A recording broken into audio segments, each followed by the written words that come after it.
సీట్లన్నీ చూడండి మీరు. ఆడ బీజేపీకి బలం ఉన్న సీట్లు, బీజేపీ బలం ఉంది, బీఆర్ఎస్ కూడా కలిసి వచ్చింది. ఇక ఆటోమేటిక్గా గెలుస్తారు కదా. అవును సార్. ఏంటి ప్రశాంత్ కిషోర్దు చెప్పింది నిజమైంది అనుకోవచ్చా? చిత్తుగా వైసీపీ అన్నారు. ప్రశాంత్ కిషోర్ ఆంధ్రప్రదేశ్ చెప్పింది నిజమైంది, కానీ బెంగాల్ చెప్పింది చిత్తుగా ఫెయిల్ కూడా అయింది. అందువల్ల ప్రశాంత్ కిషోర్ అయినా నాగేశ్వర్ అయినా మనమేం దివ్య జ్ఞాన సంపన్నులం కాము, దివ్య దృష్టి ఉన్న వాళ్ళం కాము. ఇప్పుడు ప్రశాంత్ కిషోర్ లాంటి వాడు కూడా బెంగాల్ చెప్పింది ఘోరంగా ఫెయిల్ అయింది. అవును. అంటే బెంగాల్లో మీకు బీజేపీకి నాకు కరెక్ట్గా ఫిగర్ నా దగ్గర లేదు బెంగాల్ ఎంత అని, మీరు చూడండి ఈ లోపల. కానీ బెంగాల్లో అసలు బీజేపీ భారీగా గెలుస్తుందని చెప్పాడు. సో మరి అది ఆ వాతావరణం కనబడతలేదు కదా. అవును. మీకు ఒరిస్సాలో కూడా మీకు హంగ్ వచ్చేటట్టుంది. బీజేడీ అయినా కలవాలి, బీజేడీ కాంగ్రెస్ అయినా కలవాలి అధికారంలోకి రావటానికి. సో అందువల్ల ఒక ఈవెన్ ప్రశాంత్ కిషోర్ దేశం మొత్తం మీదనే ఫెయిల్ అయ్యాడు కదా. ఇప్పుడు దేశం మొత్తమే ఆయన లాస్ట్ టైం వచ్చిన 303కి ఇంకా +10 +20 వస్తాయని యాజ్ ఆఫ్ టుడే మనం మాట్లాడుకుంటున్న సమయానికైతే ప్రశాంత్ కిషోర్ దేశంలో కూడా ఫెయిల్ అయ్యాడు. తర్వాత ఏమన్నా చివరి వరకు మారే సూచన తక్కువ. ప్రశాంత్ కిషోర్ చెప్పినన్ని సీట్లు బీజేపీకి వచ్చే అవకాశం అయితే లేదు. ఎన్డీఏకి రావడం లేదు కదా.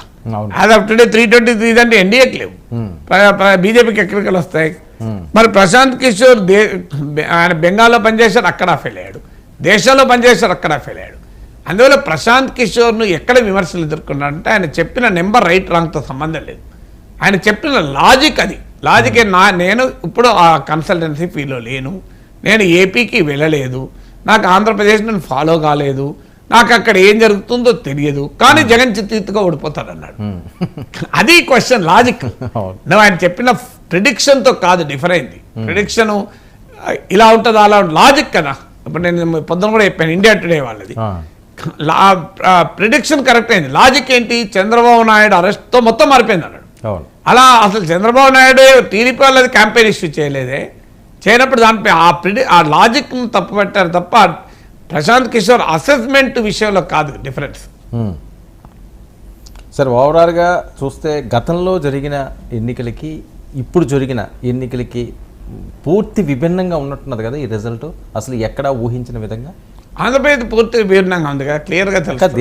దేశంలో కూడా అంటే అంతటా కాదు, కొన్ని స్టేట్స్లో ఇప్పుడు యూపీలో ఊహించిన దానికన్నా బీజేపీకి ఎక్కువ దెబ్బలు తగులుతుంది. మీకు హిందీ ఇంతకుముందు చెప్పినట్టు హిందీ స్టేట్స్లో దెబ్బ తగులుతుంది బీజేపీకి అని ఎవరు అనుకోలేదు. హిందీ స్టేట్లో దెబ్బ తగలడానికి ప్రధాన కారణాలు ఏమైనా అంటే క్లియర్గా నీకు జాబ్స్ పైన, ఉద్యోగాల పైన, ఎకానమీ పైన, ఇన్ఫ్లేషన్ పైన, అగ్నివీర్ స్కీమ్ లాంటి వాటిపైన, వ్యవసాయ సంక్షోభం పైన, రైతుల ఆందోళన, జాట్ వర్గాల్లో వ్యతిరేకత, ఇవన్నీ క్లియర్గా కనబడ్డాయి కదా. నేను దాదాపు 2 నెలలు 3 నెలల నుంచి మాట్లాడుతూనే ఉన్నాం. అయితే వీటిని గతంలో పుల్వామాతో, బాలాకోట్తో అధిగమించారు. ఇప్పుడు ఆ నేషనలిజం అనే ఒక పవర్ఫుల్ వెపన్ లేదు.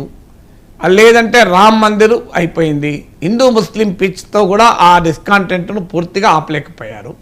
అందువల్ల ఒక బలమైన ఎమోషన్తో ప్రజల్లో ఉన్న అసంతృప్తిని అధిగమించాలని ప్రయత్నం చేశారు, కానీ అది పూర్తిగా సక్సెస్ కాలే. అది కొంత మేరకు మాత్రమే సక్సెస్ అయింది.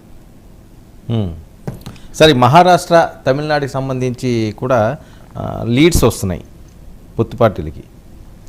ఇండియా ఎలియన్స్కి leads in Maharashtra and Tamil Nadu expected కదా. తమిళనాడు మొదటి నుంచి కూడా మహారాష్ట్రలకు కూడా ఈక్వల్గానే ఉంటుంది. ఇంకా బీజేపీ కాస్త దెబ్బతినవచ్చు అని ఎగ్జిట్ పోల్స్ కూడా చెప్పాయి. ఎగ్జిట్ పోల్స్ కూడా ఎన్డీఏకి 10 సీట్లు దెబ్బతినొచ్చు అని చెప్పారు. సో అక్కడ మహారాష్ట్ర కూడా ఎక్స్పెక్టెడ్ రిజల్టే. వాటర్ అయితే ఓవరాల్గా చూస్తున్నాం, స్పష్టమైన ఆధిక్యతతో తెలుగుదేశం పార్టీ, పొత్తు పార్టీలు విజయం వైపు వెళుతున్న నేపథ్యం ఆల్మోస్ట్ అయిపోయింది. రాజీనామా కూడా జగన్మోహన్ రెడ్డి గారు చేస్తున్నారు. అలాగే పవన్ కళ్యాణ్, చంద్రబాబు నాయుడు గారు మీడియా ముందు